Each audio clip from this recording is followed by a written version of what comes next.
కాకరకాయలు ఇవాళ ఫ్రెష్గా ఉన్నాయండి కాకరకాయలు అయితే. ఏంటంటే పెరుగు కొంచెం పెరుగు కానీ మజ్జిగ కానీ వేసుకోవాలండి. వేసుకుంటే చేదు అనేది ఉండదు కాకరకాయ. ఇదిగోండి తగినంత పెరుగు, కొంచెం ఉప్పు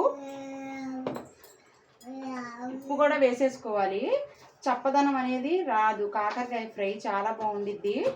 మన టమాటా పప్పులో కానీ గోంగూర పచ్చడి కానీ వేసుకొని తింటే సూపర్ అండి. ఇదిగోండి కొంచెం ఏంటంటే పసుపు వేసేద్దాం. పసుపు,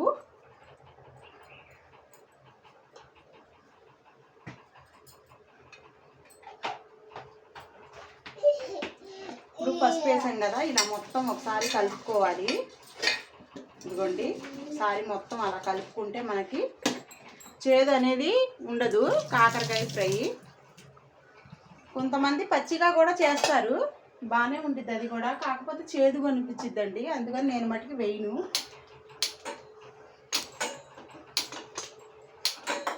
స్టవ్ వెలగట్లేదు. అంట్ల పని అయిన తర్వాత స్టవ్ మొత్తం కడిగేస్తానండి నీట్గా.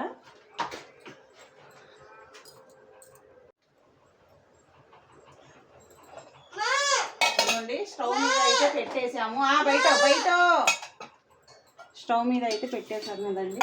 అది కొంచెం ఇది అవ్వాలి, మగ్గిపోవాలి.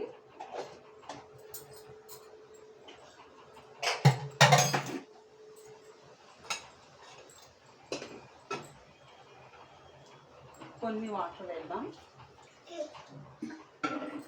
చూడండి కాకరకాయలు మొత్తం చక్కగా మగ్గిపోవాలండి. ఆ వాటర్ మొత్తం ఇదైపోవాలి. అప్పుడు కాకరకాయ ఫ్రై చేసుకుందాం. ఇదిగోండి కాకరకాయ ఫ్రైకి కొబ్బరి, ఎండు కొబ్బరి, వెల్లుల్లిపాయలు, కారం ఇదేనండి వేసుకోవాల్సింది. జీలకర్ర వేసుకోవాలి, కాకపోతే మా ఇంట్లో జీలకర్ర ఎక్కువ తినరు కాబట్టి నేను వేయను. ఈ కొబ్బరి, వెల్లుల్లిపాయ, కారంతోనే కాకరకాయ ఫ్రై చేస్తాను. ఎలా ఉండిద్దో చూడండి, సూపర్గా ఉండిద్ది.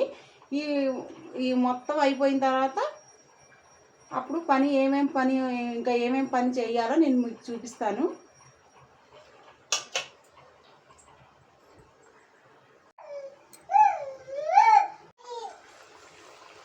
చూడండి కాకరకాయలు మొత్తం వేసాను కదండి, పెరుగు వేసాను. పెరుగైనా మజ్జిగ అయినా వేసుకోవాలండి.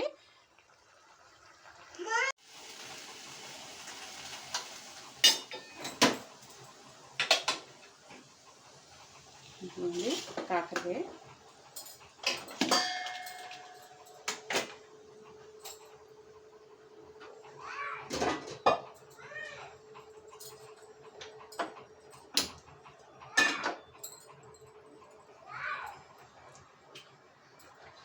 ఆయిల్ వేసుకుందాం.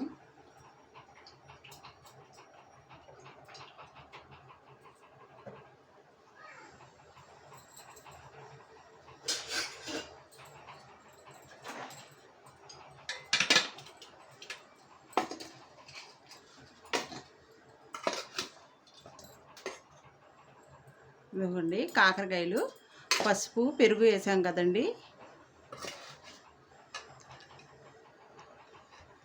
కాకరకాయలు ఇందులో వేసుకుందాం. ఆయిల్లో వేసుకొనండి బాగా మగ్గిపోవాలి కాకరకాయ ఫ్రై. పెరుగు, ఉప్పు వేసాం కదండి, పసుపు వేసాం కదా, చక్కగా అందులోనే కాకరకాయలు అనేవి మగ్గిపోయినాయి.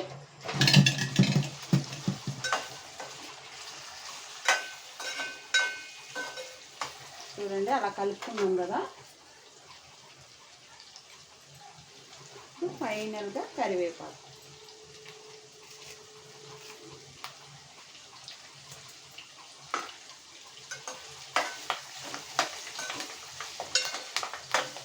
ఇది ఏంటంటే సిమ్లో పెడదాం. ఒక 5 నిమిషాలు పెట్టేద్దాం. ఇప్పుడు ఏం చేయాలంటే ఈ కొబ్బరి అనేది సన్న ముక్కలు చేసుకొని పేస్ట్ చేసుకోవాలండి. ఎండు కొబ్బరి, వెల్లుల్లిపాయ పెట్టి. ఇదిగోండి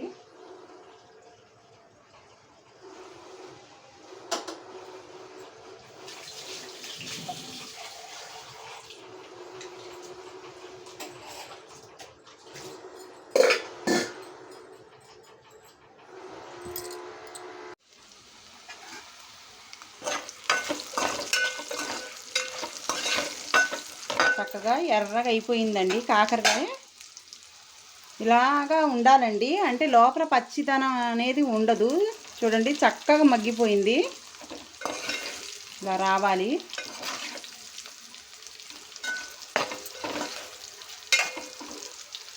ఇప్పుడు ఏం చేయాలంటే ఇదిగోండి కొబ్బరి వెల్లుల్లిపాయ పౌడర్ అండి, అది పొడి చేశాను, దాంట్లో వేసుకుందాం. మనకి ఎక్కువ తినాలనుకుంటే వేసుకోవచ్చండి, టేస్ట్ని బట్టే ఉండిద్ది.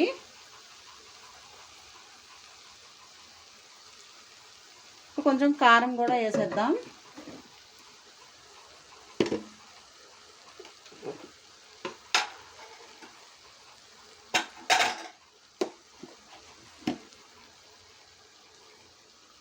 కారం, ఇంకా పసుపు అనేది మనం వేయకూడదు.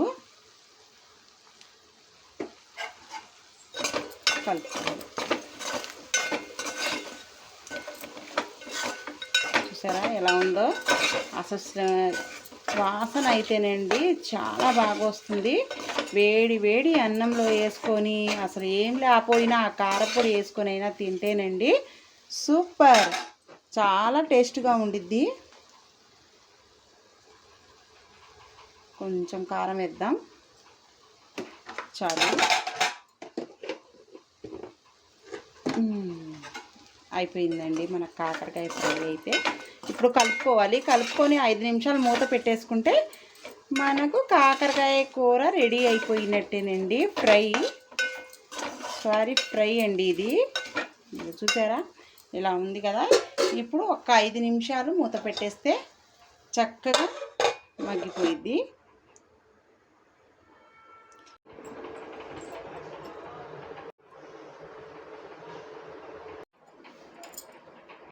ఇదిగోండి, మీకు మీషోలో బుక్ చేసామని చెప్పాను కదా, ఇదిగోండి మీషోలో బుక్ చేసింది. చాలా బాగుందండి అసలు. ఇదిగోండి చాలా బాగుంది. ఏవి కూడా బయటికి వెళ్ళే పనే లేదండి, మనకి ఏవి కావాలంటేనే మీషోలోనే దొరుకుతాయి. అసలు నాకైతే చాలా బాగా నచ్చింది. ఇదిగోండి చాలా బాగుందండి, చూసారా? ఇదిగోండి ఇది మీషోలో బుక్ చేసాము, మీషోలో తీసుకున్నదేనండి. షార్ట్ వీడియోలో పెట్టాను కదా, చూడండి అసలు ఎంత బాగుందో. నాకైతే భలే నచ్చిందండి, అందం వచ్చిందండి. ఇదిగోండి ఫైనల్గా అయితే కాకరకాయ కూర రెడీ అండి. కాకరకాయ ఫ్రై అయితే అయిపోయింది, చూసారా?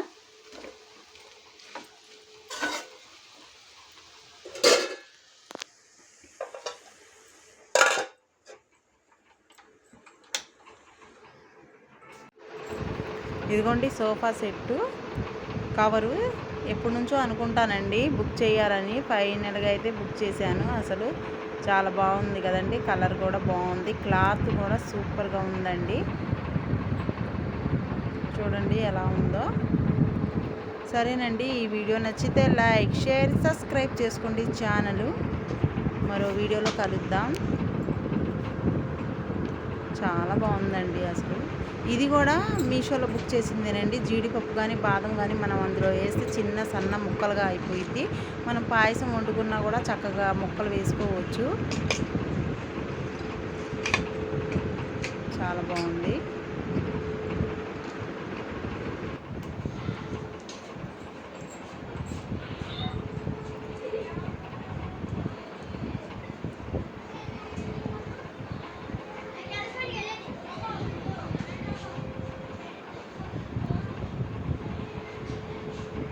సరేనండి, వీడియో నచ్చితే లైక్, షేర్, సబ్స్క్రైబ్, సపోర్ట్ చేయండి ఛానల్. సరేనండి, బాయ్. ఇంకో వీడియోలో కలుద్దాం.